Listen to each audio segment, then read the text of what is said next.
Bonjour à tous, aujourd'hui on a une batterie de Urban Glide. C'est une batterie de 36 volts, 7,5 ampères. Le problème de cette batterie c'est qu'elle ne charge pas. La condition de batterie elle est bien, quand on regarde il est en parfait état, pas abîmé, pas de traces de rouille ou de l'eau. Par contre elle ne charge pas, on va voir c'est ce qu'elle a comme problème. Tout d'abord on va regarder le voltage pour voir si ça sort le bon voltage.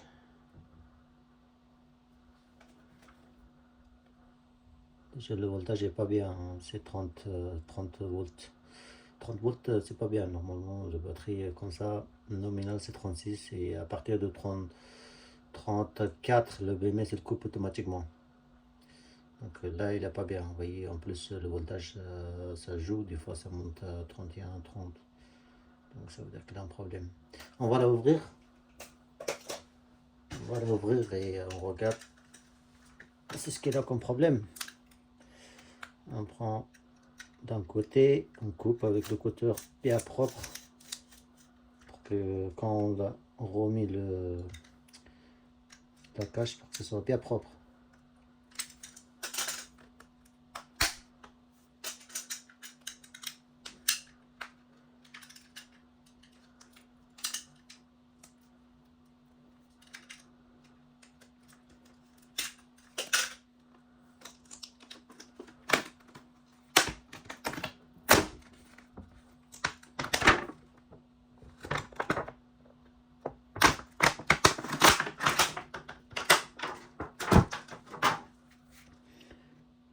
Donc voilà, son BMS il ressemble à celui-là.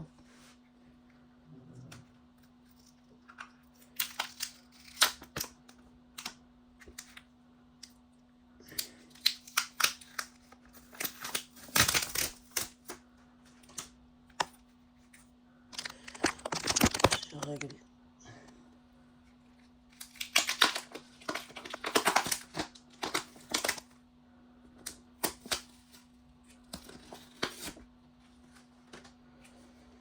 On regarde les nappes pour voir si il est dessoudé ou cassé.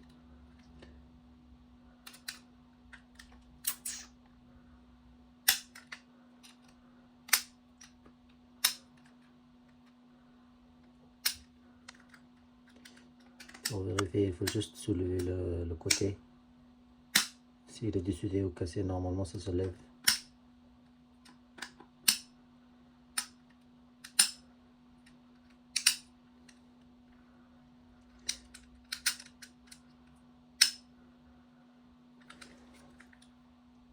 On regarde, on voit ici, il y a un petit peu de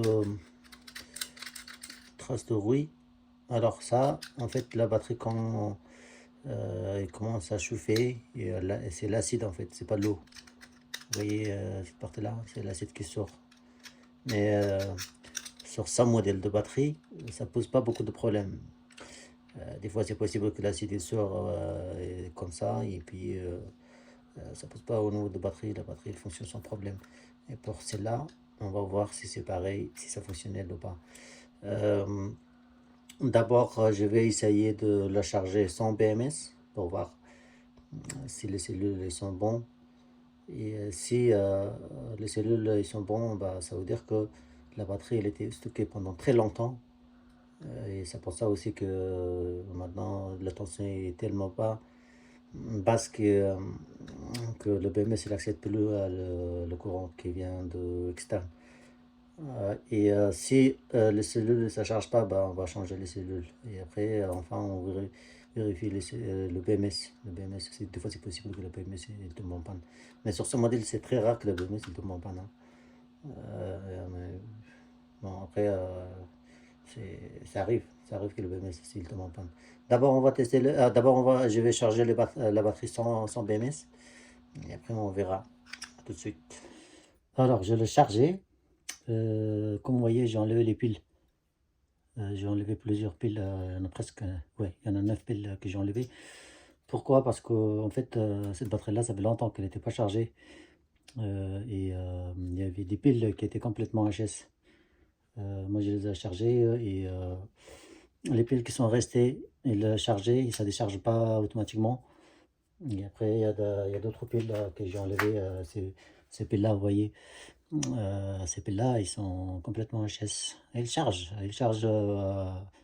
à 4,5, à 4,2.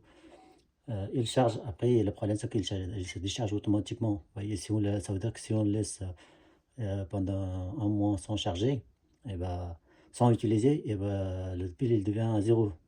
Alors que les restes, ils sont bons. Donc, moi, j'ai déjà préparé des autres piles là.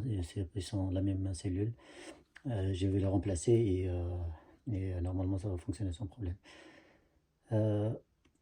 Il y a des gens qui disent, ouais, dans une batterie, si il y a une pile ou deux piles ou quelques piles qui ne marchent pas, les autres aussi, il faut les changer complètement. En fait, c'est pas vrai. Il ne faut pas faire ça. C'est un gaspillage. Moi, je vous rassure que si vous enlevez juste les piles qui ne marchent pas, et l'enlever ou les remplacer, et ça va fonctionner sans problème. Puisque moi, j'en fais depuis des années, hein. C'est pas la première fois, c'est pas la deuxième fois. Et c'est pas la dixième fois. J'ai fait des centaines de fois. Donc, je sais que si on remplace les piles qui ne marchent pas, hein, et normalement, la batterie elle va tenir pendant un an, un mois ou peut-être plus.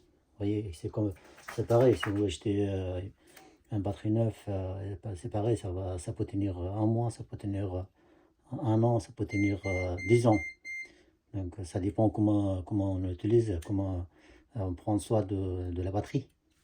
Voilà, je vous montre comment on va le remplacer.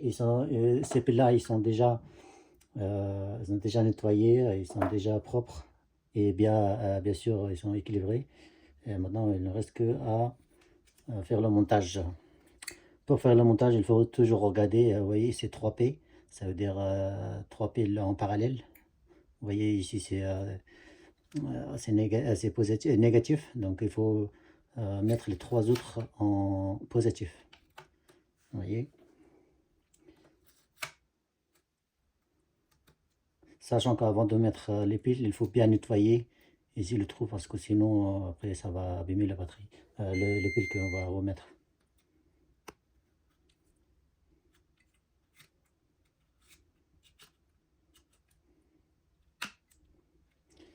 Là c'est bon, c'est pareil ce côté-là aussi, il faut regarder pour pas qu'on se trompe, sinon ça va être dangereux.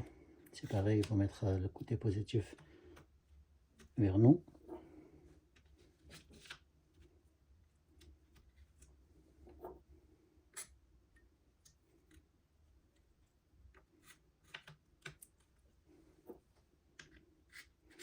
Alors ce côté-là, c'est, vous voyez, c'est ici, c'est positif. Là aussi c'est positif, donc il faut mettre le côté négatif. Donc c'est pour ça, il faut faire très attention parce que sinon, pendant le soudage, vous risquez de vous faire blesser par l'incendie parce que ça, si on soude le côté positif, ça va prendre le feu. Moi, ça m'est arrivé déjà plusieurs fois. Parce que des fois, quand on est pressé, on peut se tromper facilement.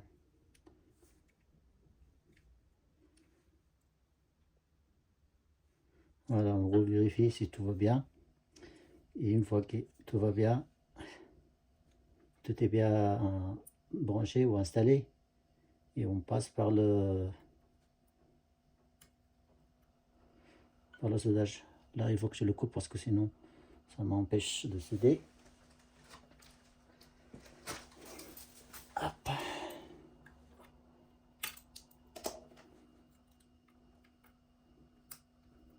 Voilà, il faut que ça soit bien plein pour pas qu'il nous pose de problème quand on le soude.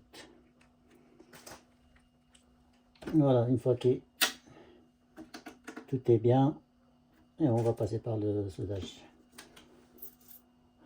On n'a pas des bandes de nickel comme exactement la même, comme celle qui est déjà soudée par-dessus. On va mettre notre.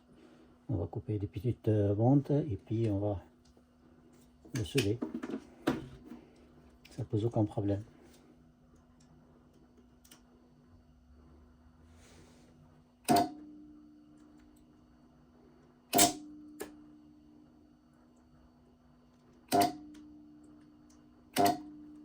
En CD, il faut toujours vérifier que pour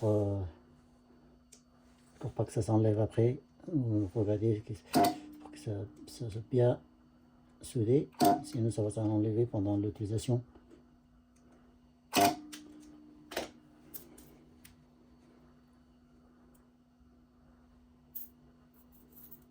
On va mettre des petits cette fois-ci.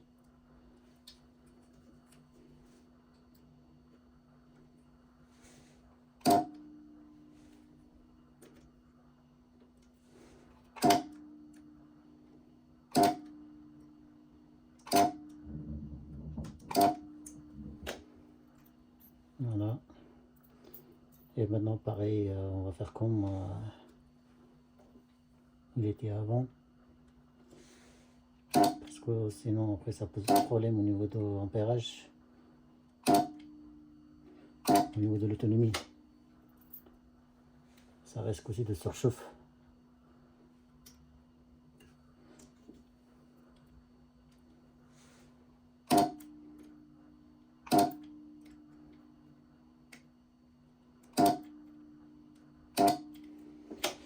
Vous voyez comment je soudais, c'est exactement pareil. Donc même si on n'a pas la même bande, on peut couper des petits bandes et on peut ressouder exactement la même chose. On va faire pareil pour le reste.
Quand vous soudez, vous réglez bien la machine pour que ça soude bien. Sinon ça va rouiller, ça va pas tenir longtemps.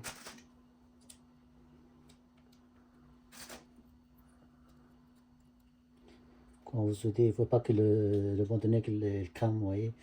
Si le bandonnet qu'il se crame, et après au cours de temps, il prend le rouille et ça va se détacher rapidement.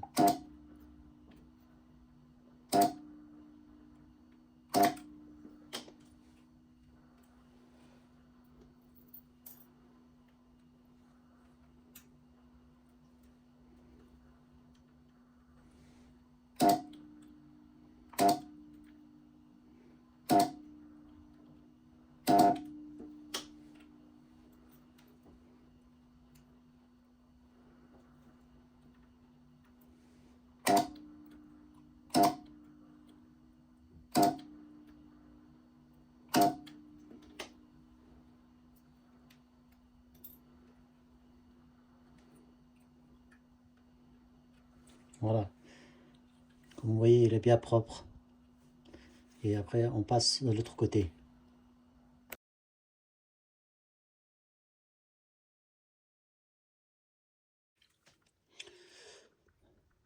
Voilà, tout est soudé. Maintenant, on va regarder si ça sort le bon voltage. Si ça sort le bon voltage, ça veut dire que le BMS il fonctionne et notre batterie est prête à utiliser.